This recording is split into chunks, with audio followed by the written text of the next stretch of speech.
Friends, मी संजना आज तुम्हाला वांगीचं भरीत करून दाखवणार आहे। ही मोठी वांगी अशी लागतात त्याच्यासाठी भरताची।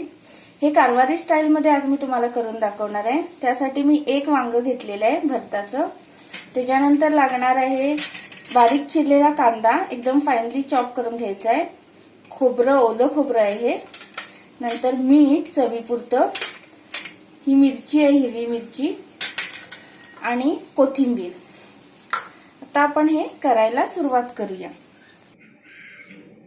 आता आपण आधी काय करायचं आहे, ही वांगी त्याला असा खाचा पाडायचे आहेत।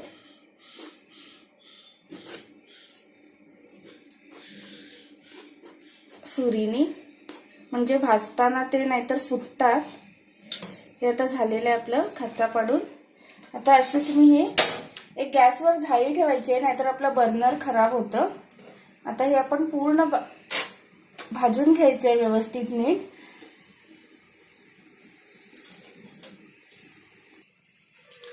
आपण वांग एकदम छान भाजून घ्यायचंय, सगळ्या साइडनी व्यवस्थित नीट मऊ होईपर्यंत। गावी तसं ते कोळशावर केलं जातं आणि त्याचा पण एक छान फ्लेवर येतं। इथे आपल्याला पॉसिबल नसतं, मग आपण असं तुम्ही हे गॅसवर पण डायरेक्ट करू शकता बर्नरवर, पण बर्नर खराब होतं म्हणून मी असं हे झाडी ठेवून घेतलेली आहे आणि असं भाजते। आणि हे खाचा पाडल्यामुळे कसं ते वांग फुटत नाही, तुम्ही डायरेक्ट ठेवलं तर पटकन ते फुटतं। आता बघा हे छान आपण व्यवस्थित सगळ्या बाजूनी भाजून घेतलेलं आहे। आणि आता आपण सुरी खुसपून बघायची आहे। हे बघा एकदम मऊ झालेलं आहे, म्हणजे आपलं वांग नीट भाजलेलं आहे। जर घट्ट असेल तर तुम्ही जास्त वेळ ठेवून भाजून घ्यायचे व्यवस्थित नीट। आता मी फ्लेम ऑफ करते आणि ह्याच्यावर जरा थंड होऊ दे, नंतर आपण त्याचे सालं काढून घ्यायचे। आता मी हे प्लेट मध्ये काढून घेतलेलं आहे आणि जरा थंड झाल्यावर आपण हळूहळू अशी ह्याची सालं काढून घ्यायची। तुम्ही सुरीनी पण असं काढू शकता, हाताने पण काढू शकता। आता मी व्यवस्थित बघा सगळ्या बाजूनी ह्याच्या साली काढून घेतलेल्या आहेत ह्या। आता आपण हे एका बाउल मध्ये घेऊया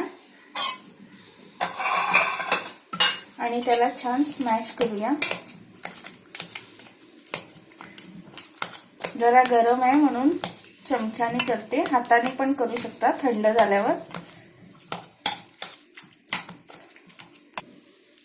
आता हे स्मॅश झालेलं आहे बघा, छान आपलं शिजलेलं आहे वांग। आता त्याच्यामध्ये आपण बारीक चिरलेला कांदा, हा एक कांदा आहे मीडियम साईज। त्याच्यानंतर ओलं खोबरं, तुम्हाला किती आवडतं त्याच्यावर डिपेंड आहे हे सगळे इन्ग्रेडियंट्स।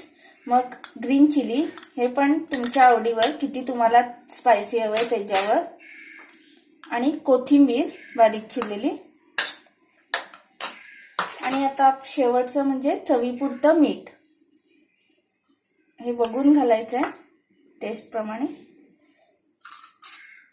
आणि हे नीट मिक्स करून घ्यायचंय व्यवस्थित सगळं।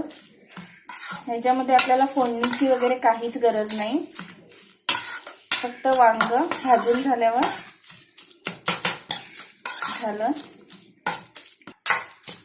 आपलं नीट मिक्स करून झालेलं आहे आणि आपलं वांग्याचं भरीत रेडी झालेलं आहे। ह्याला आपल्याला काही फोडणी वगैरे द्यायला लागत नाही।